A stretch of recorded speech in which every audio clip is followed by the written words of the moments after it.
Society of Zimbabwe launched its sexual harassment policy today as part of efforts to streamline issues around gender-based violence and sexual harassment. The launch coincides with International Women's Day themed Invest in Women, Accelerate Progress. Law Society of Zimbabwe President Ms. Ama Tambo notes that sexual harassment has become normal in the legal profession. The legal profession has been confronted by a call to address complaints relating to sexual harassment over the years. Sexual harassment has been identified as one of the challenges bedeviling the noble profession and confronts both female and male members of the profession. Keynote speaker at the launch, Prosecutor General Justice Lois Matanda-Moyo, reiterated that women are the backbone of the legal profession, yet women have been disproportionately affected by sexual harassment, which hinders their progress. The launch of the sexual harassment policy is a testament to the collective commitment to the creation of a legal profession built on respect, safety, and equality. This year takes on a special significance as we witness the launch of the Law Society's long-awaited sexual harassment policy. This initiative is not coincidence. It is a powerful statement on this very day, a testament to our collective commitment to creating a legal profession where everyone feels safe, respected, and empowered. Prosecutor General Justice Lois Matanda-Moyo stressed that the shadow of sexual harassment has loomed over the profession, undermining justice. Sexual harassment has been fueled by fear of retaliation from perpetrators. For far too long, the shadow of sexual harassment has loomed over the legal profession. This unacceptable behavior creates a hostile environment, discourages talented individuals from pursuing legal careers, and undermines the very foundation of justice, fairness, and dignity. A legal professional who has been harassed may be hesitant to report misconduct, fearing retaliation or damage to their career.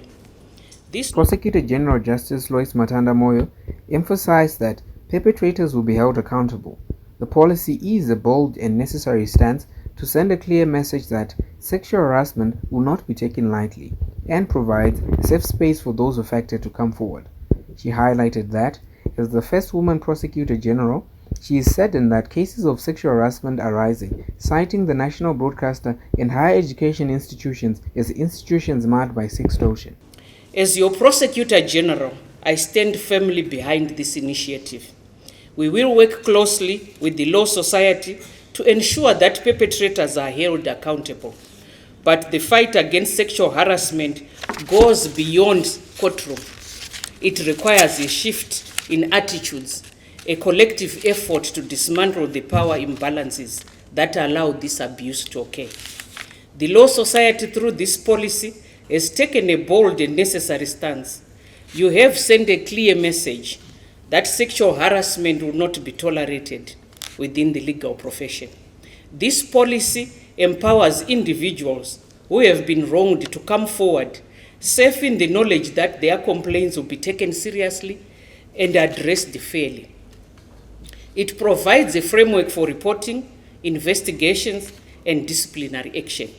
This policy is not just about punishment, it's about prevention, about creating a culture of respect within our legal community.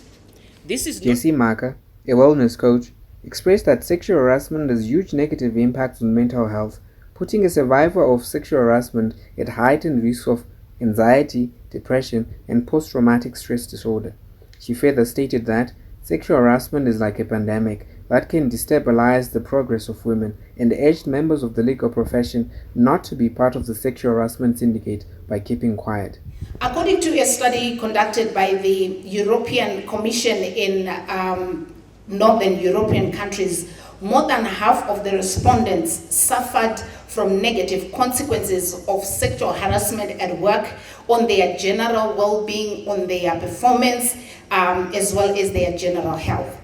Now, the effects reported by victims include psychosomatic symptoms such as gastrointestinal problems, muscle pain, headaches, insomnia, nausea, loss of appetite, and weight loss. Now, psychosomatic symptoms, to those who may not be very aware, is the physical manifestations of psychological disturbances. So this is a situation whereby you go to your medical services provider and you say, I have a headache, I have a backache, I have this and that, and they carry all the tests, they do all the examinations, and they say to you, sir, we see nothing wrong with you. And then you go back home and they say, the doctor said there's nothing wrong with me. So there is a highly likelihood that if you are like that, it means that you're suffering from psychosomatic symptoms. And this report is saying here that the sexual harassment results in one experiencing psychosomatic symptoms. Now, the victims of sexual harassment, according to this report, also reported psychological symptoms such as anger, such as distress, such as humiliation, loss of confidence, diminished self-esteem, personal and professional dissatisfaction, and a deterioration in interpersonal relationships, especially with colleagues. So remember, Ms. Irene Sitole, Zimbabwe Women Lawyers Association Board Chair, said that there were limited reports of survivors of sexual harassment and frameworks to deal with sexual harassment. She further stated that, as a country, we are well known for creating sound policies, but the implementation process has either been very slow or non-existent. We hope the policy won't gather dust in our shelves.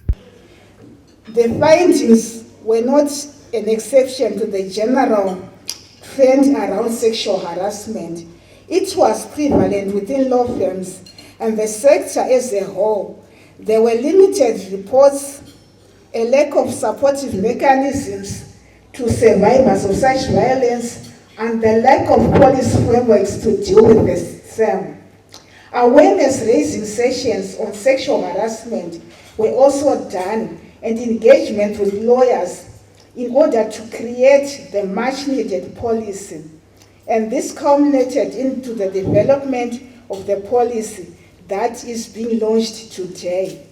The development of this policy framework is a welcome development that we celebrate today, even more so on a day such as this. We welcome the partnership with the Law Society.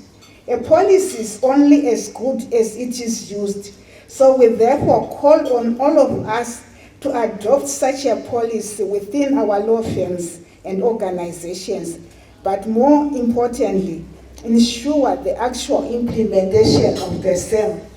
As a nation, we are well known. We have a reputation for coming up with very good policies, but the challenge comes with the implementation. Our implementation processes are either very slow or sometimes non-existent. So we are hoping that, as we are saying today, we are launching a policy. So it's like we are starting this journey. But we are hoping that this policy is not going to gather some dust in our offices and not be used, but that it is a live document that we are all going to be implementing so that sexual harassment is eliminated within the lawyers community. Advocate Choice Damiso highlighted that the policy is not definitive, it's a working framework. The policy is anchored in already existing national policy framework. The policy is not just a product of the Law Society of Zimbabwe, but also rooted in national efforts to combat sexual harassment, covering not just sexual harassment within the legal profession, but including sexual harassment of legal practitioners to third parties, those that lawyers do business with. So our terms of reference was to come up with a sexual harassment policy for the Law Society of Zimbabwe.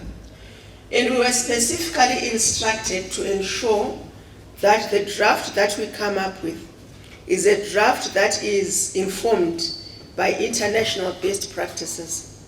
We are asked to benchmark against international standards, international law, and also the practices or the precedents of other organizations that have walked the journey successfully.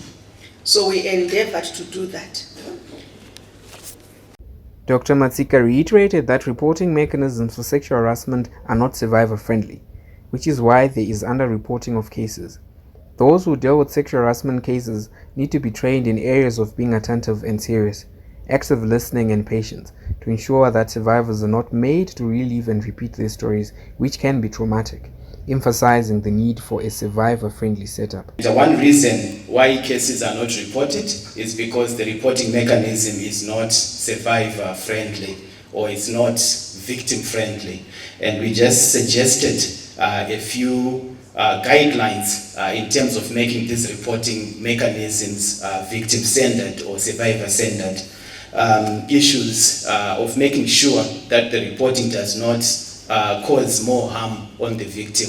The victim has already suffered, and making the reporting mechanism cumbersome, interrogatory, it's unfriendly, and it causes more harm. So we're just suggesting issues of ensuring the dignity, confidentiality, self-esteem of the person who is making a report, and the issue of not blaming the victim. I think the PG made it very elaborate in the morning that you have invited it, you're dressing, blah, blah. So we're just encouraging a more friendly reporting mechanism. And also issues of making sure that people are attentive when reports are being made. At times people are very casual. Now many of us are in the habit of being on our phones. Somebody is making a very serious report to you and you are busy sending a message on the phone. The message is that whatever you're communicating is not important. And this is very harmful to somebody who has already been harmed. And last but not least is just to emphasize a few skills that are important. Issues of active listening. I think many of us have been trained to listen, to respond. Before somebody ends their sentence, you're already crafting an answer. That's not active listening. But for somebody who has suffered this form of abuse, it's very important to actively listen, hear them out, and then figure out how to move forward. Issues of patience. Somebody might come into your office and it takes them 40 minutes to reach, to get to the case that they really want to report to you. So at times you really need to be accommodative because it takes them time to make that disclosure.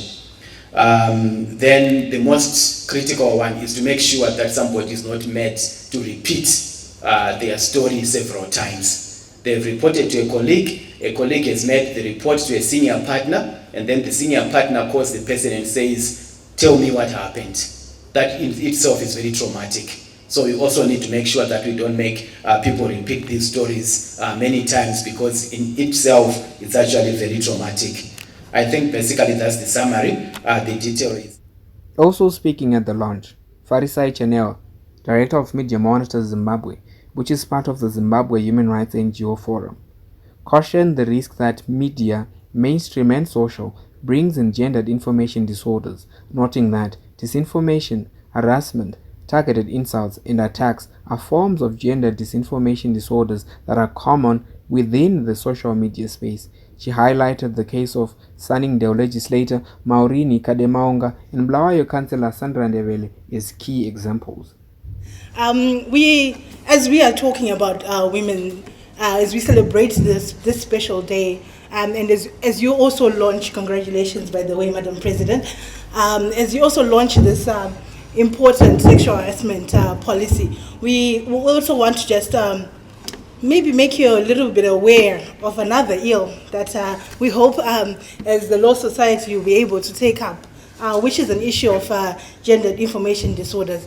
Now, as media monitors, we conducted a research which was more solely based on the recently ended elections, on that seeked to highlight the different gendered information disorders that were happening, particularly targeting women, politicians or women involved in politics. Okay, so overall, on the Twitter space, we noted 538 information disorders against women.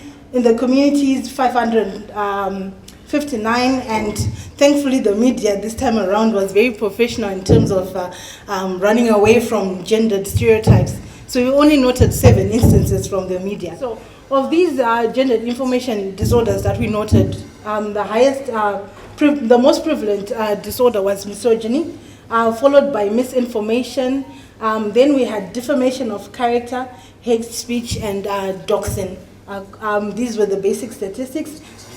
Some of examples on Twitter, I'm sure most of you are aware of or have seen some of these examples. We had an incident where Father Harare asked for Tenema with a CV, and Osalos put a picture up of a pair of legs.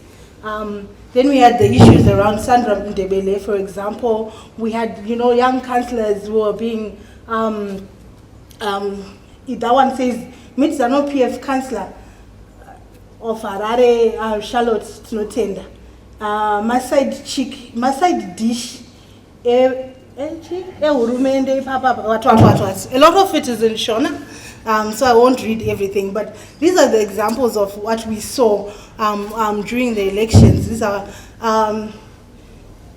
harassment or targeted insults to women who are trying to come up in politics. I was glad. The Law Society of Zimbabwe's sexual harassment policy is preceded by a landmark case in which the Supreme Court of Zimbabwe ruled that the Confederation of Zimbabwe Industries is to pay a former employee $47,850 United States in damages for sacking her when she refused to submit to sexual demands of her boss. The ruling was made 2 decades after the complainant's initial report.